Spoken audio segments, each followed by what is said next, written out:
Penerapan Pancasila dari masa ke masa.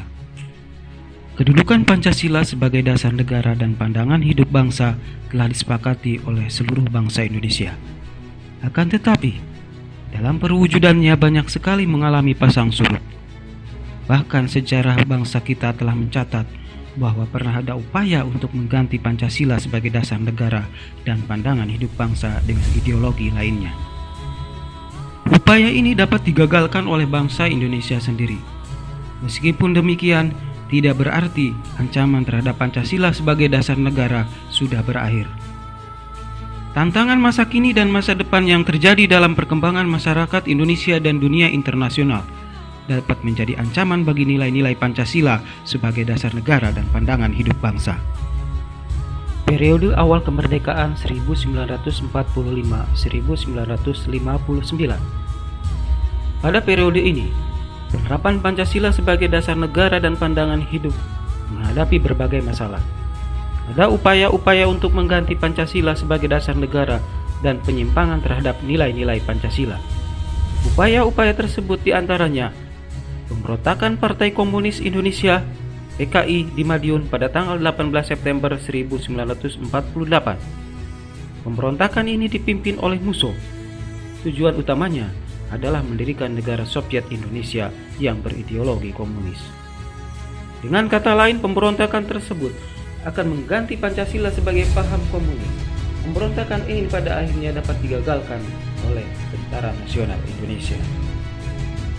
Pemberontakan selanjutnya yaitu Darul Islam, Tentara Islam Indonesia yang dipimpin oleh Skarmaji Marijan Kartosuwiryo. Pemberontakan ini ditandai dengan didirikannya Negara Islam Indonesia atau NII oleh Kartosuwiryo pada tanggal 7 Agustus 1949. Tujuan utama didirikannya NII adalah untuk mengganti Pancasila sebagai dasar negara dengan syariat Islam. Akan tetapi, gerakannya bertentangan dengan nilai-nilai ajaran Islam yang sebenarnya. Mereka melakukan perusakan dan pembakaran rumah-rumah penduduk, pembongkaran jalan-jalan kereta api, perampasan harta benda milik penduduk, serta melakukan penganiayaan terhadap penduduk. Upaya penumpasan pemberontakan ini memakan waktu yang cukup lama karena Kartosuwiryo bersama para pengikutnya baru bisa ditangkap pada tanggal 4 Juni 1962. Pemberontakan Republik Maluku Selatan atau RMS. Republik Maluku Selatan merupakan sebuah gerakan separatisme dipimpin oleh Christian Robert Stephen Smokil, bertujuan untuk membentuk negara sendiri yang didirikan pada tanggal 25 April 1950. Pulau-pulau terbesarnya adalah Seram, Ambon, dan Buru. Republik Maluku Selatan di Ambon dikalahkan oleh militer Indonesia pada bulan November 1950. Tetapi konflik di Seram masih berlanjut sampai Desember 1963. Kekalahan di Ambon berujung pada pengusiran pemerintah RMS ke Seram. Kemudian mendirikan pemerintahan dalam pengasingan di Belanda pada tahun 1966. Pemerintah Revolusioner Republik Indonesia PRRI atau Perjuangan Rakyat Semesta Permesta yang dipimpin oleh Syarifuddin Prawiranegara dan Pence Sumual tahun 1957 sampai dengan 1958 di Sumatera dan di Sulawesi. Gerakan ini merupakan bentuk koreksi untuk pemerintah pusat pada waktu itu yang dipimpin oleh Presiden Soekarno. Soekarno pada saat itu sudah tidak bisa lagi diberikan nasihat dalam menjalankan pemerintahan sehingga terjadi ketimpangan sosial. Pemerintah pusat dianggap telah melanggar undang-undang, pemerintahan yang sentralistis sehingga pembangunan di daerah menjadi terabaikan dan menimbulkan ketidakadilan dalam pembangunan. Oleh karena itu, timbullah inisiatif dalam upaya memperbaiki pemerintahan di Indonesia. Pemberontakan Angkatan Perang Ratu Adil atau APRA. Angkatan Perang Ratu Adil merupakan milisi yang didirikan oleh Kapten KNIL Raymond Westerling pada tanggal 15 Januari 1949. Westerling memandang dirinya sebagai sang Ratu Adil yang diramalkan akan membebaskan rakyat Indonesia dari tirani. Westerling bersekongkol dengan Sultan Hamid II, berusaha untuk mempertahankan negara federasi yang dibentuk Belanda untuk melawan negara kesatuan Republik Indonesia yang dipimpin oleh Soekarno-Hatta. Aparat telah melakukan serangan kudeta terhadap pemerintah Republik Indonesia pada tanggal 23 Januari 1950 dan berhasil menduduki wilayah Bandung serta berhasil menewaskan beberapa tokoh bangsa, di antaranya Menteri Pertahanan Sultan Hamengkubuwono IX dan Sekretaris Jenderal Ali Budiarjo. Namun kudeta yang dilakukan Westerling mengalami kegagalan, sehingga dia terpaksa melarikan diri ke Singapura. Hal tersebut mempercepat pembubaran Republik Indonesia Serikat dan kembali ke bentuk Negara Kesatuan Republik Indonesia pada tanggal 17 Agustus 1950. Perubahan bentuk negara dari Republik Indonesia Serikat menjadi Negara Kesatuan Republik Indonesia. Sedangkan konstitusi yang berlaku adalah Undang-Undang Dasar sementara 1950. Dalam perjalanannya, berhasil melaksanakan pemilu pertama di Indonesia pada tahun 1955 yang selama itu dianggap paling demokratis. Tetapi anggota konstituante hasil pemilu tidak dapat menyusun undang-undang dasar seperti yang diharapkan.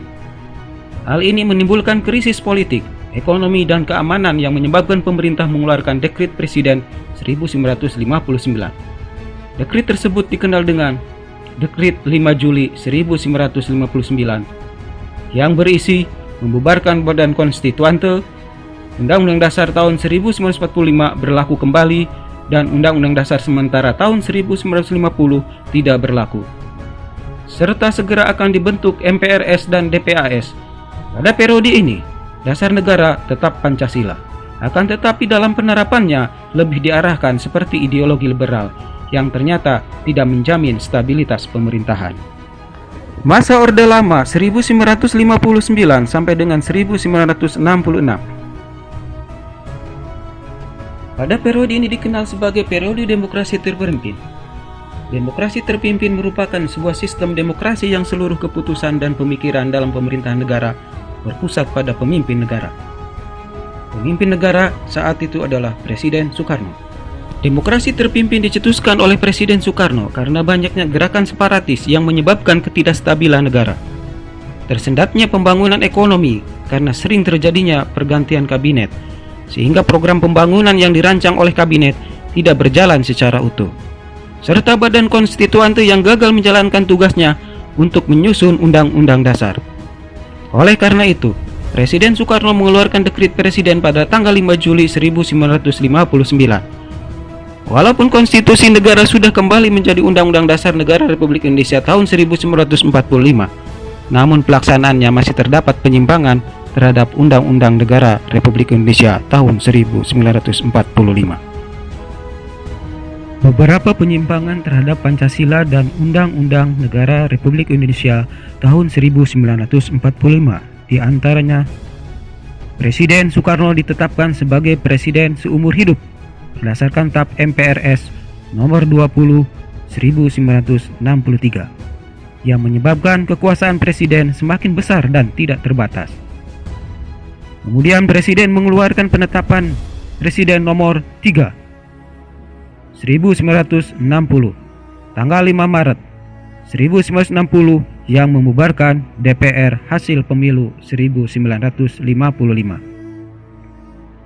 Kemudian Presiden membentuk MPRS yang anggota-anggotanya terdiri atas anggota DPR GR, utusan daerah, dan utusan golongan yang semuanya diangkat serta diberhentikan oleh Presiden. Pada periode ini terjadi pemberontakan PKI tanggal 30 September 1965 yang dipimpin oleh Dipa Nusantara Aidit. Tujuan pemberontakan ini adalah menjadikan negara Indonesia sebagai negara komunis yang berkiblat ke negara Uni Soviet, serta mengganti Pancasila dengan paham komunis. Pemberontakan ini dapat digagalkan. Semua pelakunya berhasil ditangkap dan dijatuhi hukuman. Masa Orde Baru. Era demokrasi terpimpin di bawah pimpinan Presiden Soekarno mendapat tamparan yang keras ketika terjadinya peristiwa tanggal 30 September 1965 yang disinyalir didalangi oleh Partai Komunis Indonesia atau PKI. Pemberontakan PKI tersebut membawa akibat yang teramat fatal bagi partai itu sendiri, yaitu dibubarkannya PKI dengan seluruh organisasi di bawah naungannya dan dinyatakan sebagai organisasi terlarang di Indonesia. Begitu juga dengan Presiden Soekarno yang berkedudukan sebagai pimpinan besar revolusi dan Panglima Angkatan Perang Indonesia. Secara pasti, sedikit demi sedikit kekuasaannya berkurang, bahkan lengser dari jabatannya sebagai presiden. Hal tersebut terjadi dikeluarkannya pengumuman penyerahan kekuasaan pemerintah kepada Jenderal Soeharto sebagai pengemban ketetapan MPRS nomor 9/MPRS/1966 pada tanggal 20 Februari 1967. Perpindahan kekuasaan ini dikukuhkan oleh MPRS dalam sidang istimewanya tanggal 7 Maret 1967 yang dituangkan dalam TAP MPR nomor 33/MPRS/1967, yakni mencabut kekuasaan pemerintah dari Presiden Soekarno dan mengangkat Soeharto sebagai penjabat presiden hingga dilaksanakannya pemilu.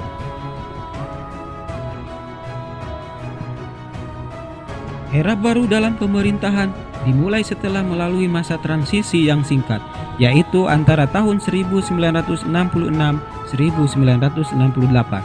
Ketika Jenderal Soeharto dipilih menjadi Presiden Republik Indonesia, era tersebut kemudian dikenal sebagai Orde Baru dengan konsep demokrasi Pancasila. Visi utama pemerintahan Orde Baru ini adalah untuk melaksanakan Pancasila dan Undang-Undang Dasar Negara Republik Indonesia tahun 1945 secara murni dan konsekuen dalam setiap aspek kehidupan masyarakat Indonesia. Dengan visi tersebut, Orde Baru memberikan secerca harapan bagi rakyat Indonesia, terutama yang berkaitan dengan perubahan-perubahan politik dari yang bersifat otoriter pada masa demokrasi terpimpin di bawah Presiden Soekarno menjadi lebih demokratis. Harapan rakyat tersebut tentu saja ada dasarnya. Presiden Soeharto sebagai tokoh utama Orde Baru dipandang rakyat sebagai seorang yang mampu mengeluarkan bangsa ini dari keterpurukan. Hal ini dikarenakan beliau berhasil membubarkan PKI yang ketika itu dijadikan musuh utama negeri ini. Selain itu, beliau juga berhasil menciptakan stabilitas keamanan dalam negeri pasca pemberontakan PKI dalam waktu yang relatif singkat. Itulah beberapa alasan yang menjadi dasar kepercayaan rakyat terhadap pemerintahan Orde Baru di bawah Presiden Soeharto. Pada masa pemerintahan Orde Baru, pembangunan nasional dapat dilaksanakan secara bertahap dan berkesinambungan melalui rencana pembangunan 5 tahun atau Repelita dan program pembangunan yang tertuang di dalam garis-garis besar haluan negara atau GBHN. Hal tersebut menjadikan pembangunan nasional pesat di segala bidang kehidupan. Pada masa ini juga, lembaga kepresidenan merupakan pengontrol utama lembaga negara lainnya, baik yang bersifat suprastruktur atau DPR, MPR, DPA, BPK, dan MA, maupun yang bersifat infrastruktur seperti LSM, partai politik, dan sebagainya. Pada masa ini pula, kebebasan politik dibatasi dengan jumlah partai politik yang terbatas pada 3 partai saja, yaitu Partai Persatuan Pembangunan atau P3, Golongan Karya atau Golkar, dan Partai Demokrasi Indonesia atau PDI. Dibatasinya kebebasan pers dan kebebasan berpendapat terbukti dengan banyaknya kasus diberedelnya beberapa surat kabar atau majalah hingga dicabut surat izin penerbitannya. Beberapa aktivis politik yang menyuarakan aspirasinya dalam mengkritik kebijakan pemerintah beberapa lama kemudian diberitakan hilang atau ditangkap. Munculnya beberapa peristiwa pelanggaran hak asasi manusia seperti kasus Tanjung Priuk, kasus Marsina, kasus wartawan Udin dari harian Bernas Yogyakarta, dan lain-lain. Dari uraian di atas, kita bisa menggambarkan bahwa perwujudan nilai-nilai Pancasila secara murni dan konsekuen dalam kehidupan bernegara selalu mengalami pasang surut. Dalam pemerintahan Orde Baru juga terdapat kelebihan dan kelemahannya terhadap penerapan Pancasila maupun Undang-Undang Dasar Negara Republik Indonesia tahun 1945. Masa Reformasi 1998 sampai dengan sekarang. Pada masa Reformasi, penerapan Pancasila sebagai dasar negara terus menghadapi berbagai tantangan. Penerapan Pancasila tidak lagi dihadapkan pada ancaman pemberontakan-pemberontakan yang ingin mengganti Pancasila dengan ideologi lain. Akan tetapi, lebih dihadapkan pada kondisi kehidupan masyarakat yang diwarnai oleh kehidupan yang serba bebas. Kebebasan yang mewarnai kehidupan masyarakat Indonesia saat ini meliputi berbagai macam bentuk, mulai dari kebebasan berbicara, berorganisasi, berekspresi, dan sebagainya. Kebebasan tersebut di satu sisi dapat memacu kreativitas masyarakat, tapi di sisi lain juga bisa mendatangkan dampak negatif yang merugikan bangsa Indonesia sendiri.